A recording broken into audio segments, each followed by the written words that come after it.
आणि अखंड महाराष्ट्राची ओढ लागली असते या ठिकाणी या बैलगाडी क्षेत्रातलं ओरिजिनल हिंद केसरीचं मान असलेलं मौजे पुसेगावचं मैदान यंदाही या ठिकाणी या पुसेगावची मैदानाची तारीख डिक्लेअर झाली 27/12/2024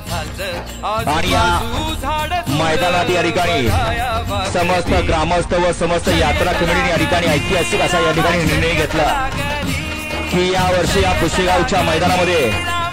गावचा बैल किंवा गावच्या नावावरती कुठलाही या ठिकाणी या मैदानात बैल पळून दिला जाणार नाही, गाडी पळवून दिली जाणार नाही। हा ऐतिहासिक असा निर्णय या ठिकाणी पुसेगाव यात्रा कमिटीने घेतला की या ठिकाणी पुसेगावचा गावचा बैल किंवा गावच्या नावावरती कुणाची या ठिकाणी गाडी नोंदवून घेतली जाणार नाही।